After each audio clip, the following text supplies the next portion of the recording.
their livelihoods. The Ghana Education Service interdicts teacher following a viral video alleging sexual misconduct with a female student at Okajakrom Senior High Technical School in Oti region. Also in the bulletin, government increases cocoa producer price to 3,625 cedis per 64 kg bag, up from 3,228 cedis effective Friday, October 3. And later in business, Ghana Association of Banks cuts reference rate to 17.86% for October, expected to ease lending costs as inflation, treasury yields and policy rates decline. And on the foreign front, at least 2 people killed in Morocco as anger grew over government's decision to build football stadiums for the 2030 FIFA World Cup rather than improving public services and tackling economic crisis.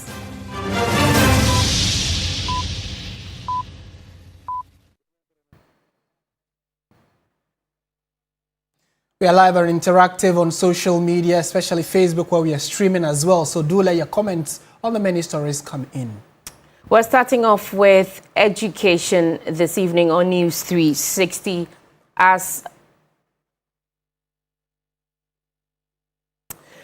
We're starting off with education as the Ghana Education Service has interdicted Mfo Richard Tibato, a male teacher at Okajakrom Senior High Technical School in the Jasikan municipality of the Oti region, over alleged misconduct.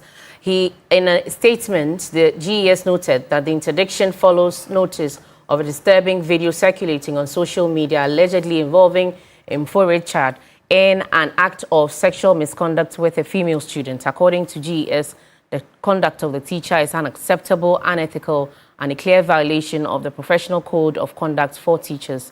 Now, the matter is currently being investigated. GES assured parents, guardians, and the general public that the safety and the protection of all students remains topmost priority of the service.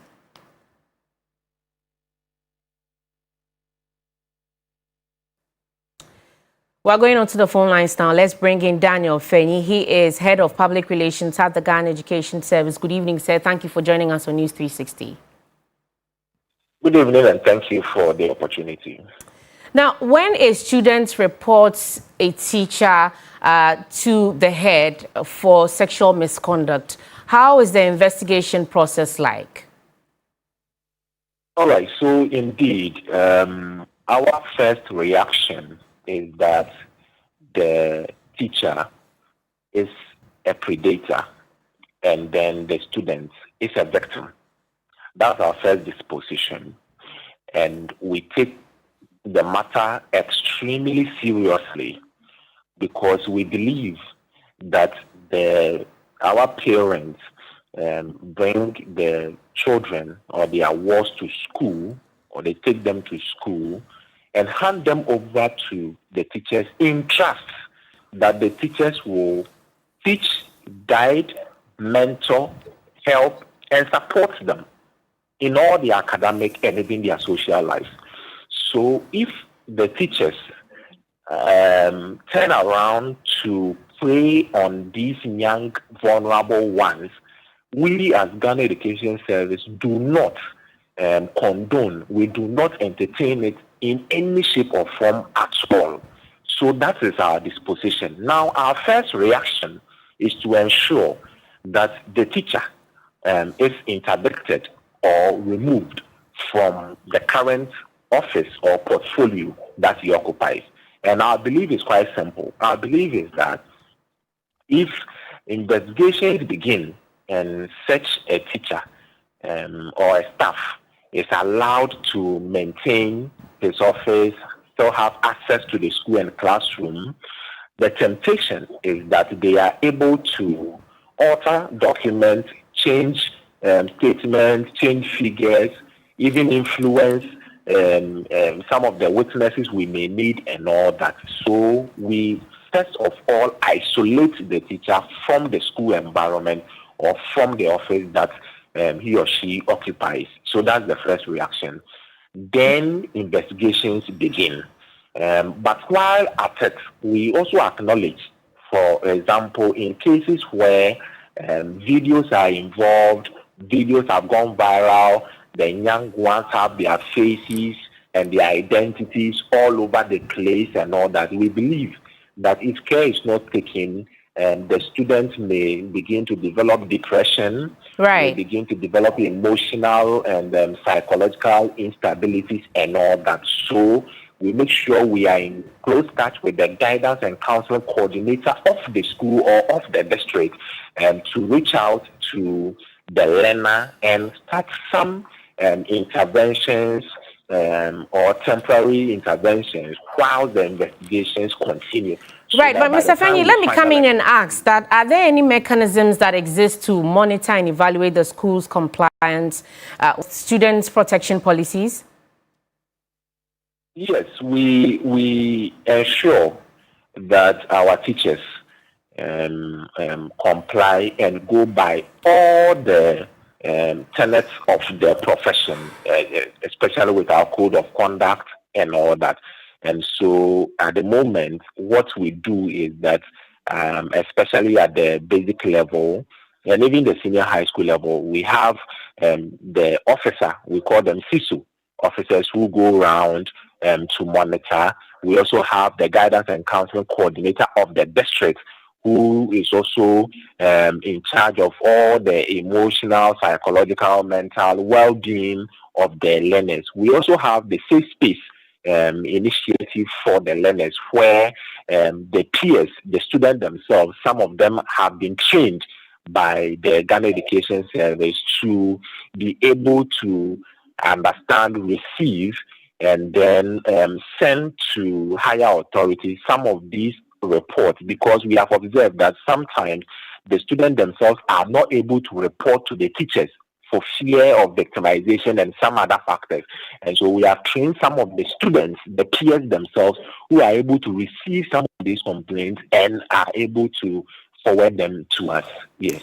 Right. We would have to thank you for those insights this evening on News 360. Daniel Fenyi is Head of Public Relations at the Ghana Education Service. Let's go to the Ashanti region now, because we had bad news earlier today. Now, 7 illegal miners have been confirmed dead after a galamsey pit they were working in collapsed on them at the Kasutie in the Chumamponya district of the Ashanti region. The incident, which occurred on Wednesday evening, prompted a frantic rescue effort that successfully extracted 5 other miners who were also in the pit. They were alive and are seeking treatment. Despite intensified effort to end all forms of illegal mining, the activity continues to thrive in some mining areas. To avoid detection by the task force on illegal mining, galamseyers at Kasutie are said to operate only at night. But luck eluded some of them when the ground gave way on Wednesday evening whilst they were operating under the cover of darkness. The National Disaster Management Organization, in collaboration with other emergency services and local volunteers, led the rescue operation. After hours of painstaking work, the teams were able to retrieve the bodies of 7 deceased miners from the rubble. 5, however, made it out alive. The survivors were immediately transported to Nyineyini Government Hospital for treatment. The District Chief Executive for Chumamponya, Ibrahim Ishaq, stated that the incident underscores the grave dangers associated with illegal mining activities. The collapse has sent shockwaves through the local community, highlighting the persistent issue of illegal small-scale mining, which continues to pose significant risk to human life and the environment.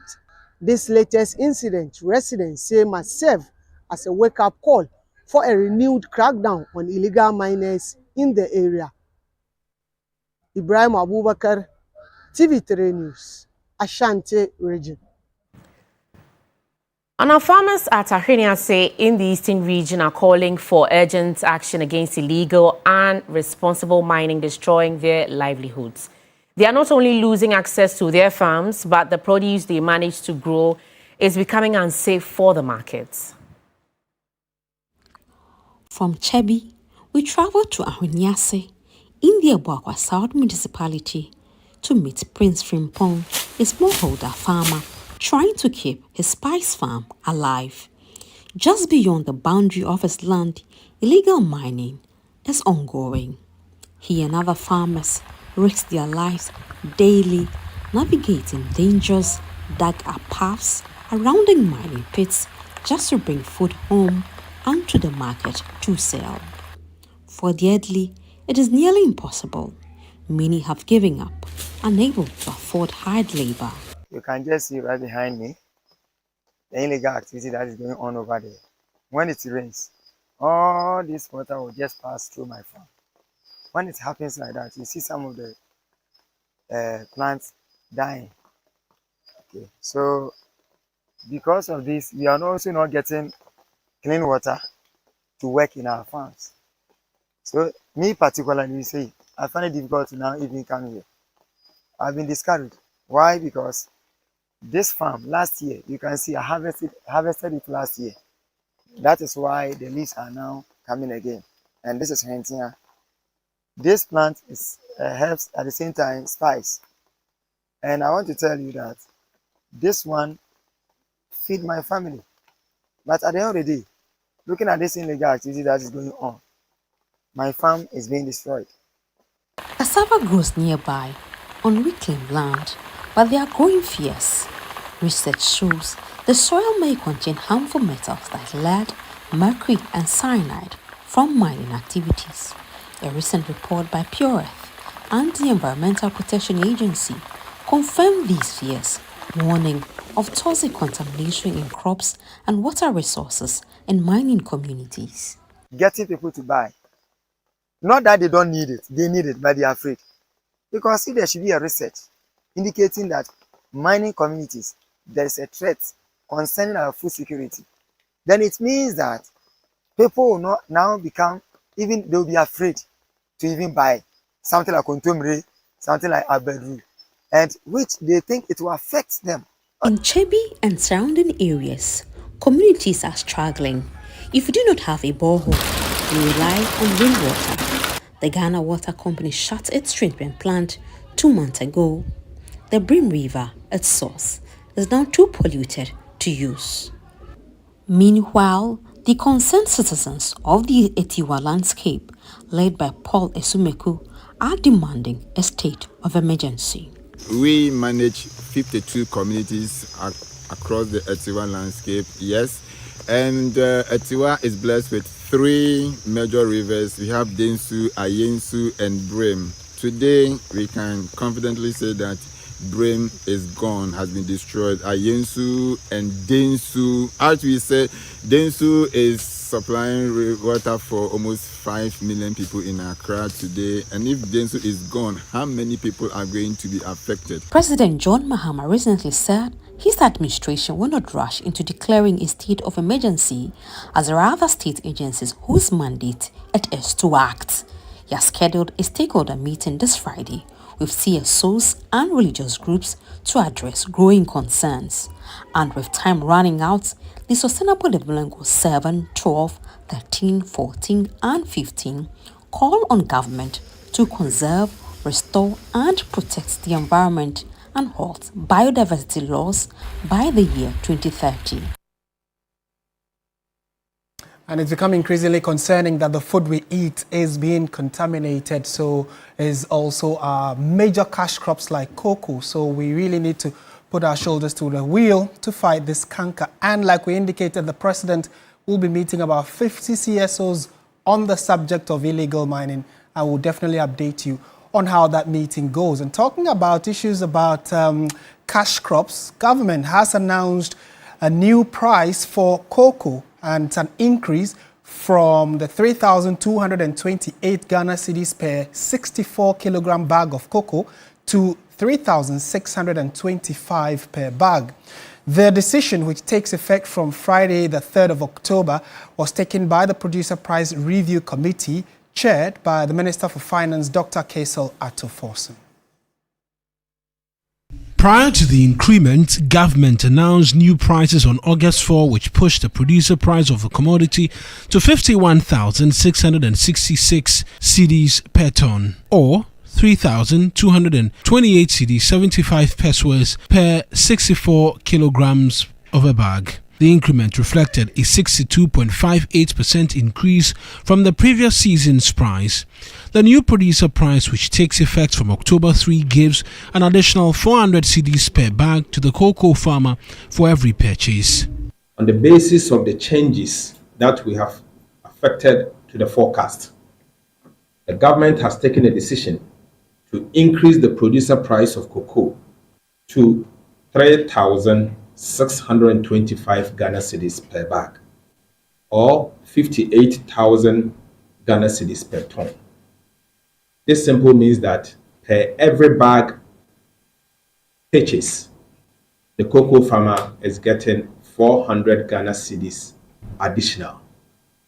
Simply put, to the ordinary cocoa farmer, since my last engagement on the 4th of August to today, every bag you will purchase, you will sell to Cocoa Board, you'll be getting another 400 Ghana cedis, or 4 million Ghana cedis, old Ghana cedis. Minister of Finance Dr. Kesela Tuforsen also assured that Cocoa Board will continue to implement all interventions to support cocoa production and the welfare of farmers. Ghana Cocoa Board will continue to implement all the interventions to support the cocoa production and the welfare of the cocoa farmer.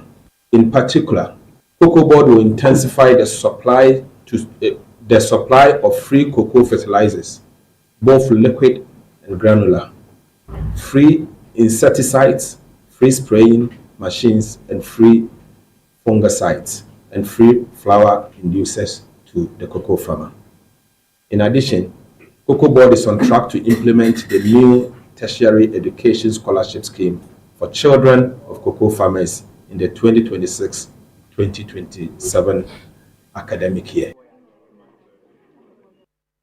And now let's turn our attention to health. Some 6,500 unpaid nurses and midwives have expressed disappointment in the Ministries of Finance and Health for failing to pay their salaries for the past 10 months. On Thursday, the nurses and midwives presented a petition to both ministries demanding a clear timeline for the payment of their arrears. The group, numbering over 100, took to the streets to express their dissatisfaction over the delay in receiving their salaries. We were initially 13,500. However, the ministry claims that 7,000 of us have been paid. However, for the 6,000 of us that has not yet been paid, we are told our financial clearance has expired. Now we know that a budget of 48,707,353 was allocated for our recruitment and payment of our salaries. And since then, the finance minister, the current one, Mr. Atofos and Honorable, has read 2 budgets. And being aware of our plight, we were expecting that by now our salaries should have been paid. Receiving the petition on behalf of the Finance Minister, Deputy Minister for Finance, Thomas Nyakunapim, acknowledged that the challenge was one of several the current government had inherited. He, however, assured the nurses of government's commitment to resolving the issue. There are a lot of legacy challenges that we inherited, and we are working earnestly to fix all of them. Issues of health, workers who have not been paid, not just you. There are even some doctors and others are seriously being considered, and you are going to receive your salary. The aggrieved nurses and midwives later proceeded to the Ministry of Health, petitioned the minister to provide a clear timeline for payment. We inherited 13,500 of you being recruited without any financial provision. Now, as I speak to you now, when it comes to issues of salary, the Ministry of Health then collaborate with the Ministry of Finance. Now, out of the 13,500 people, more than 7,000 to 8,000 of them have been processed and they are receiving salary. It's not true. 6,500 of you whose documentations are still being processed. The Minister for Health, Kwabena Mensah Akando, admitted that the ministry could not provide a definite timeline for the payment. I do not want to stand here and give you a timeline, say next week, and when it's not being fulfilled, it will be construed as we have also, disappointed you again. The nurses and midwives have warned that if nothing is done within a month, they will stage another picket at the seat of government. Joseph Armstrong, Good Alugbe TV3, Accra.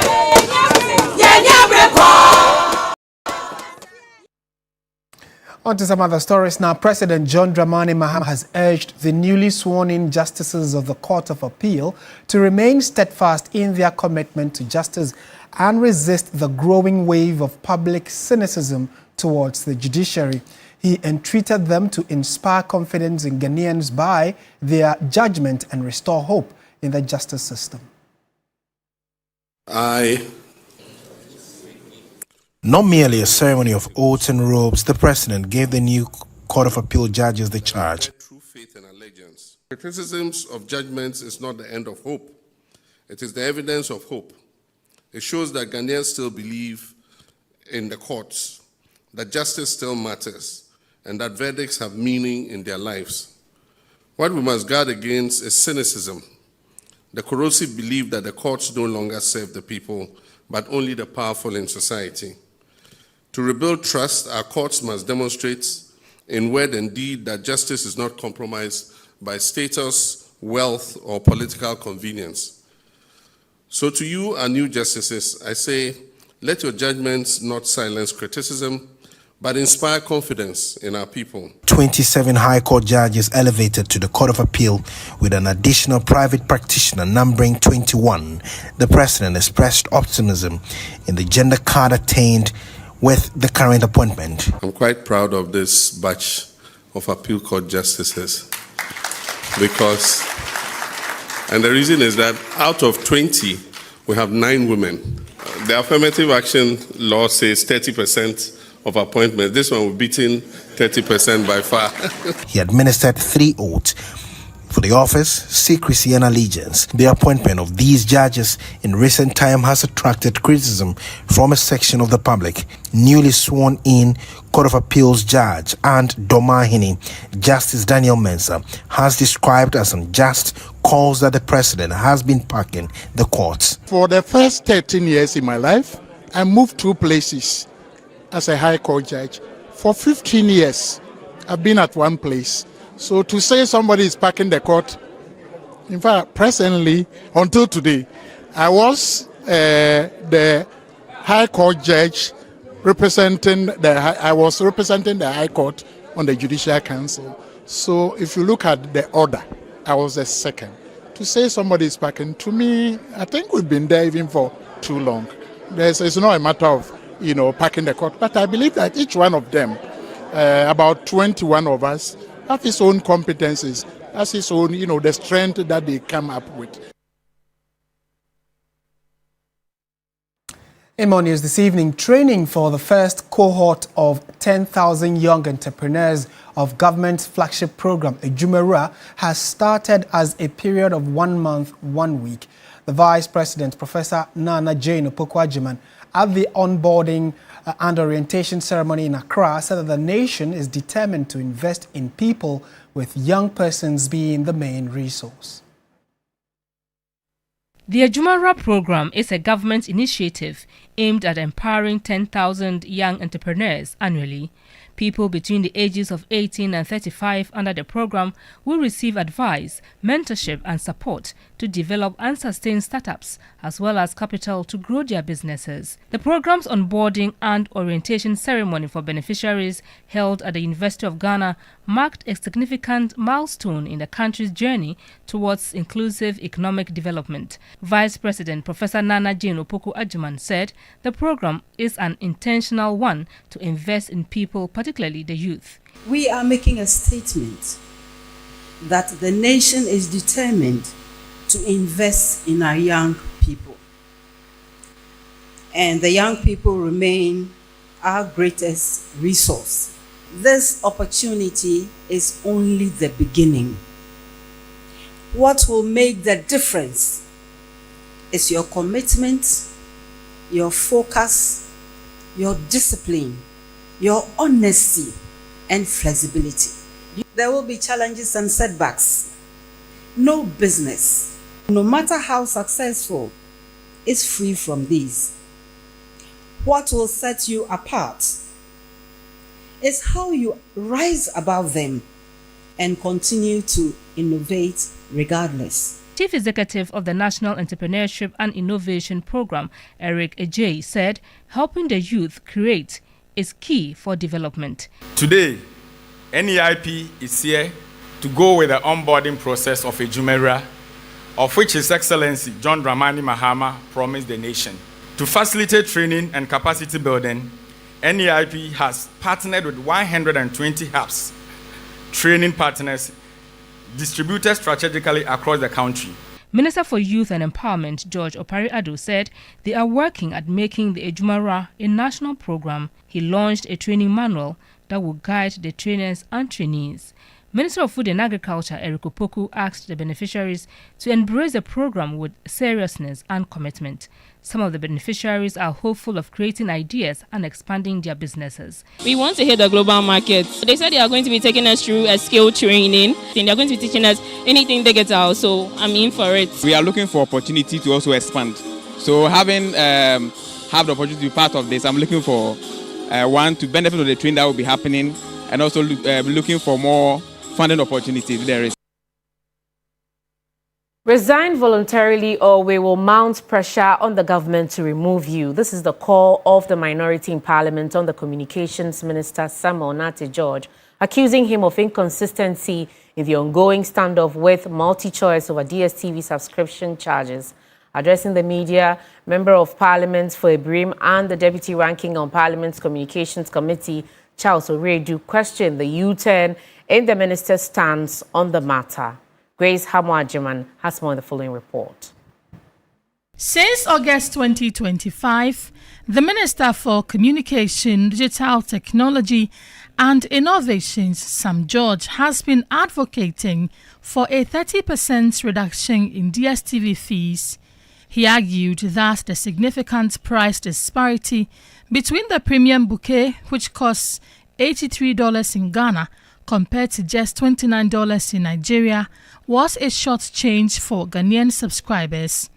But a recent package upgrade announcement by the minister has moved the minority to question the minister's stance on the upgraded packages instead of cutting prices. They want the minister to apologize to the nation. For this display of ineptitude, incompetence, and penchant for deceit, we of the minority demand that 1.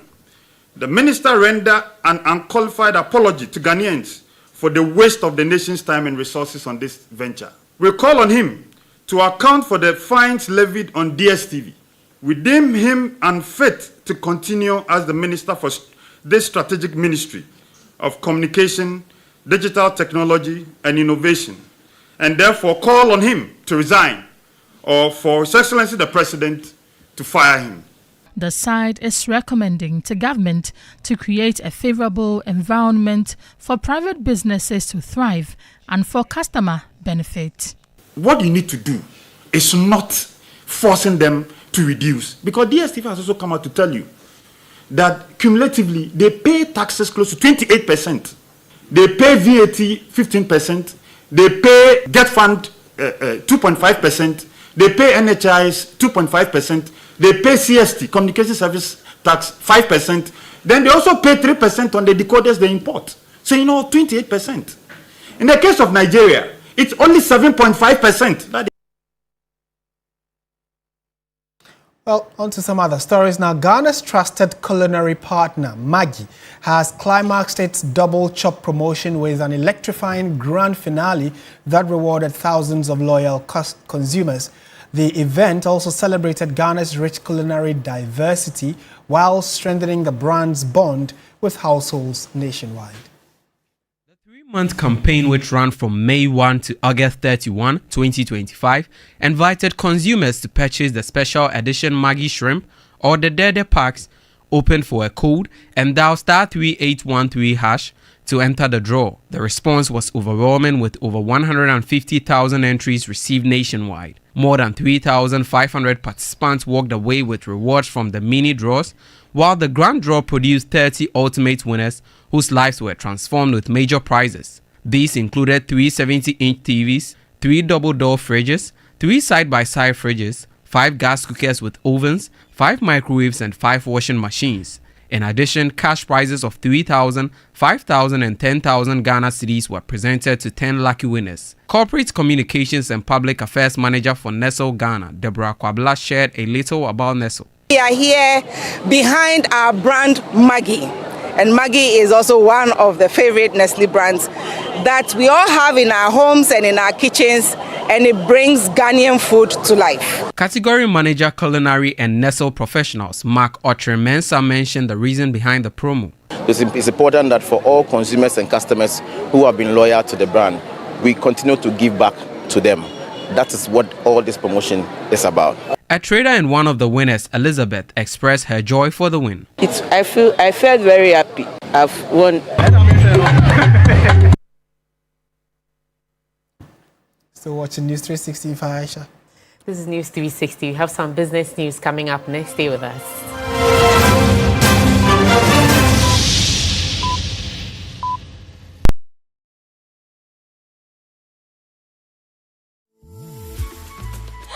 I love President Charcoal. Why? When there's so both charcoal and lemon. Oh, does it? Yes. Look right here. Yes. Pepsodent Charcoal has 2 of nature's powerful whitening ingredients. With the power of activated charcoal and lemon essence, it removes stains and whitens teeth naturally. Convinced? Well, I am. Just look at your beautiful Pepsodent smiles. For naturally whiter teeth, Pepsodent Charcoal. Pepsodent. Why are more and more professionals choosing flamingo paint? As an interior decorator, I aim for that beautiful, elegant look. Flamingo paint has great hiding ability to cover and transform old walls easily with just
In our first story, the Ghana Association of Banks has reduced the Ghana reference rate to 17.86% for October, down from 19.86% in September.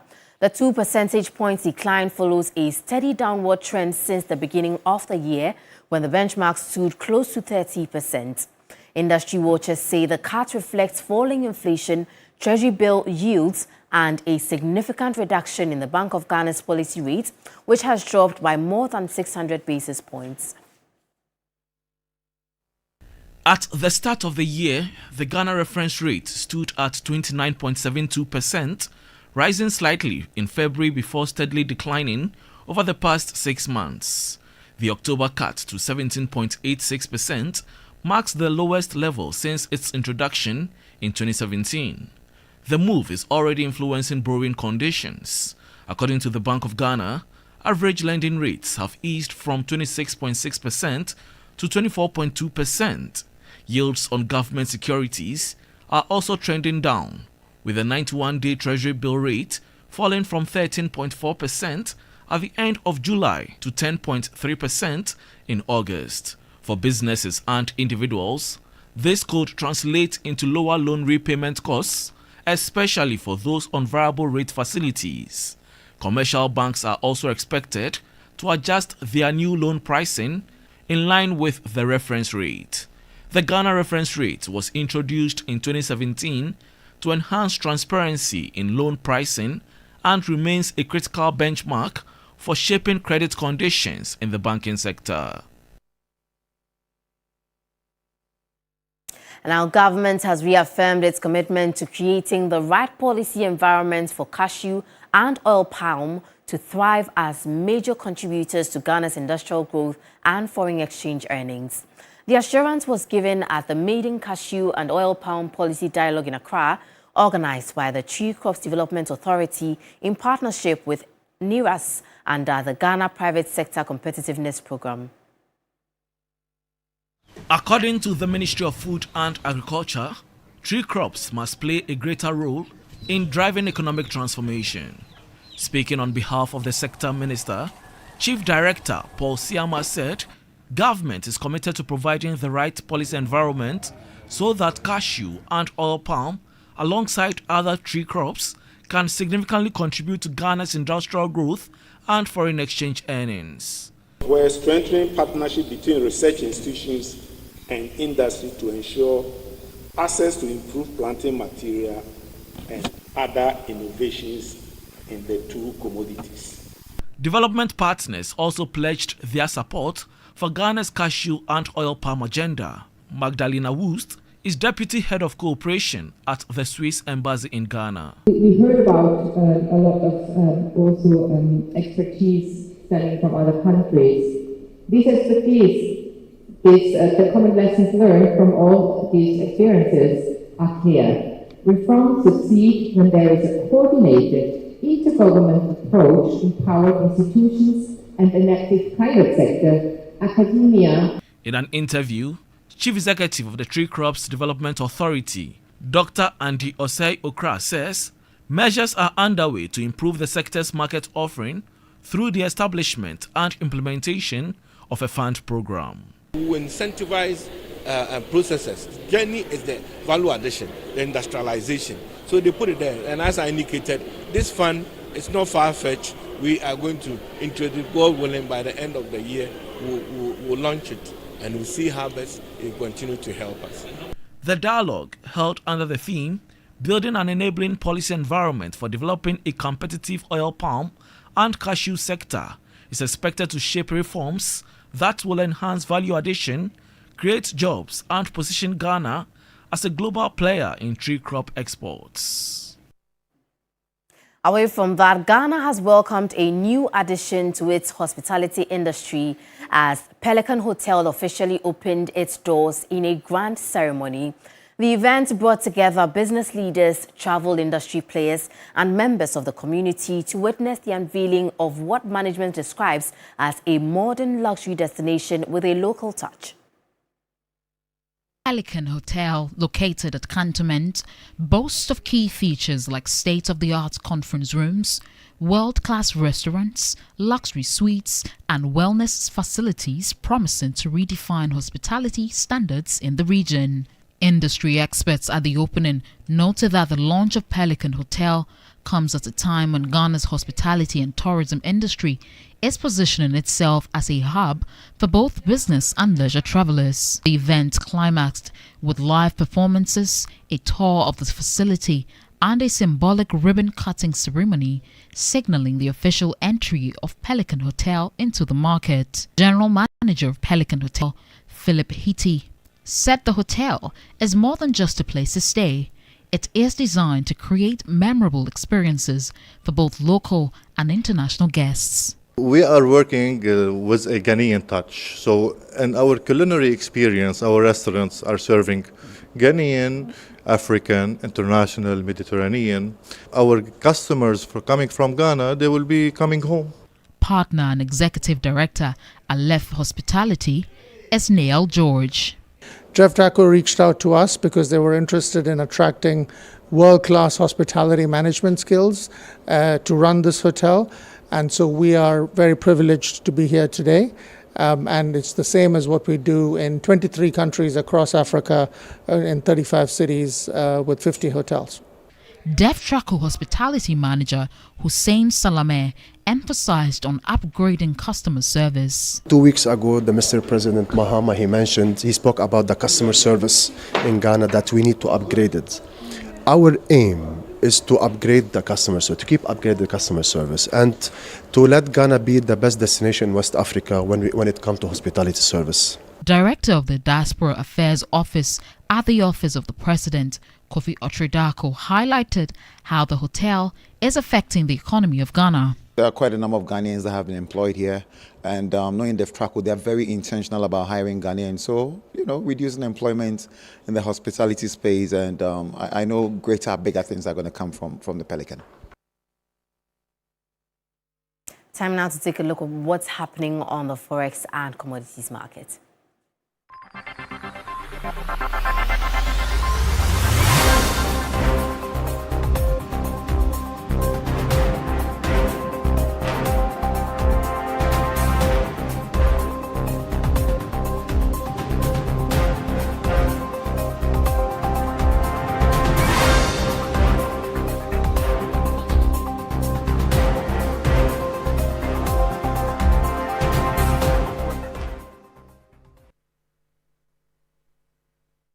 And that's it for Business On.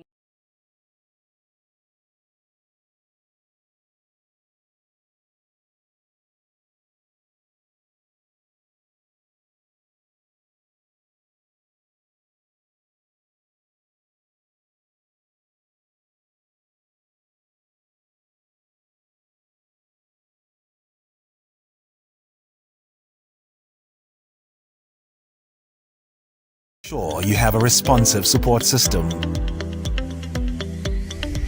Backs your business goals.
Hello, good evening and welcome to the sports segment here on the News 360 with me, Oreku Ampofo. Black Stars head coach Otoado has named the 24-man squad for the upcoming World Cup qualifiers against Central African Republic and Comoros. The Black Stars are currently top of Group I and need just 4 points from the 2 games to gain automatic qualification to the 2026 FIFA World Cup.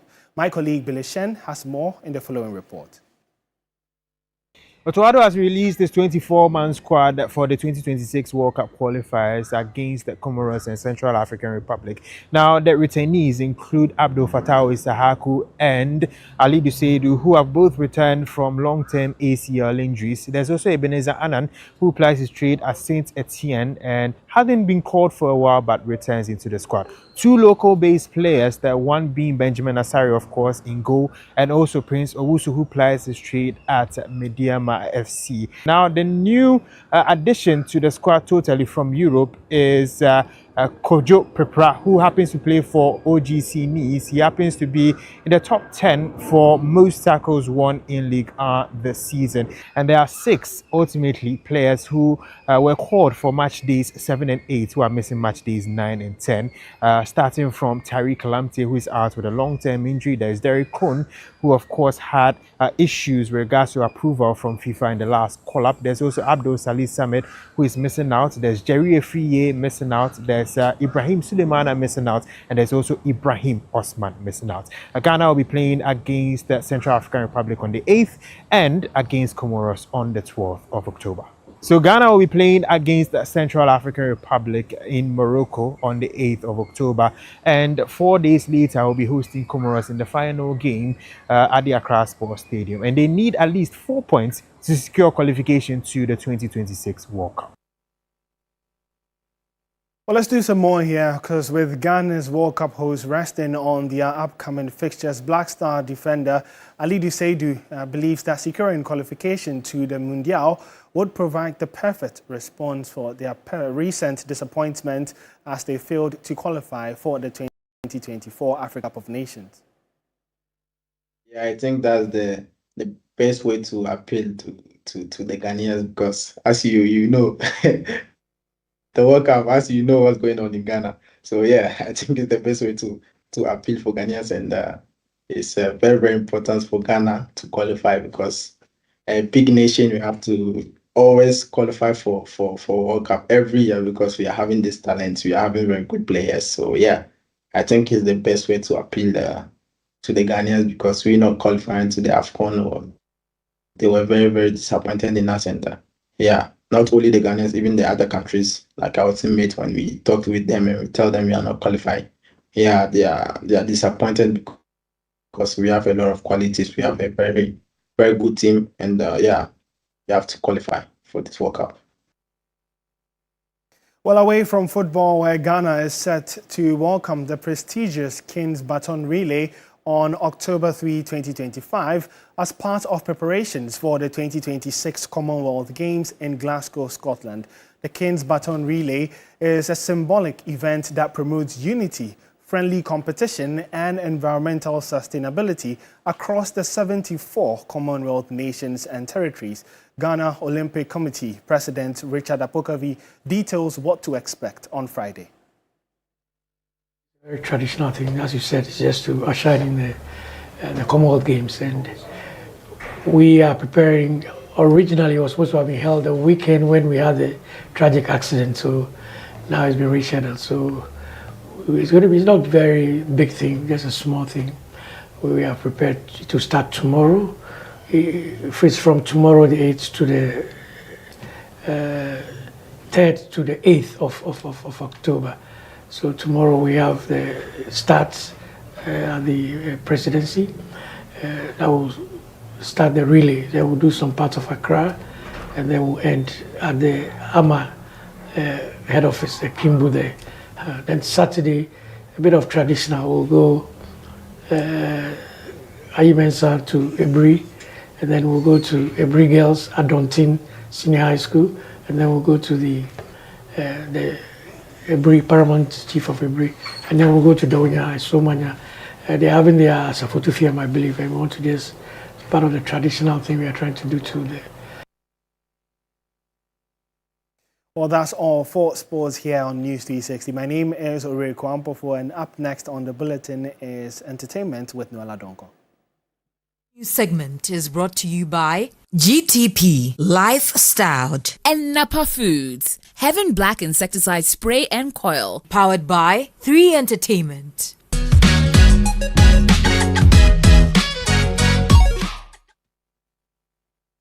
Good evening and welcome to the entertainment news segment here on News 360. My name is Noella Donko.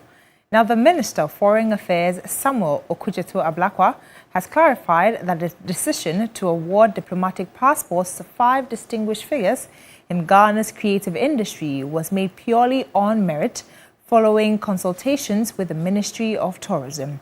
He emphasized that the honorees neither applied for nor lobbied for the recognition. Instead, the gesture is a national expression of gratitude for their significant contributions in promoting Ghana's image internationally. Speaking at a brief ceremony where the passports were officially presented, the minister highlighted that the initiative aims to honor individuals who have consistently brought pride to the nation. Minister Ablakwa also noted the practical benefits of the decision, pointing out that many Ghanaian creatives face travel restrictions when invited to international events, and the diplomatic passports would facilitate their mobility.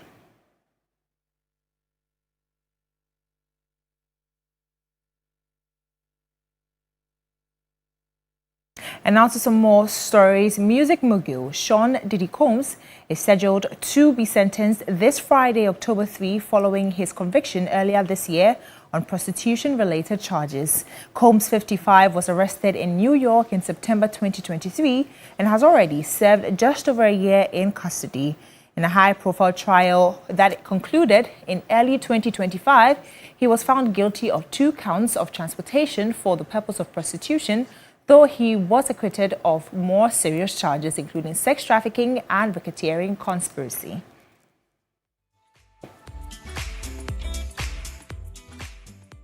We now bring you some tidbits around the world of entertainment.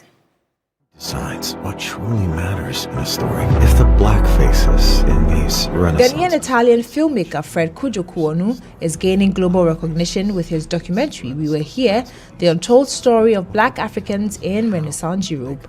The film made history as the first feature documentary invited to the main pavilion of the 2024 Venice Biennale, and Kuonu also received the Dan David Prize, the world's largest award for historical research. The documentary reframes the European Renaissance by highlighting the overlooked presence of Africans, including figures like Alessandro de' Medici, Saint Benedict de Moor, and Juan de Pareja. Shot across Europe and Brazil, the film challenges Eurocentric narratives and promotes a more inclusive view of history. We Were Here begins its Oscar qualifying run in New York City on October 10 at Cinema Village with an opening night Q&A featuring Kuonu. For Ghana, the film marks a major cultural milestone and positions Kuonu as a leading voice in historical and diasporic storytelling. Did they come to Europe? Why were they portrayed? Were they truly all servants or slaves? Well, that's it for the entertainment news segment here on News 360. My name is Noella Donko. Let's now bring you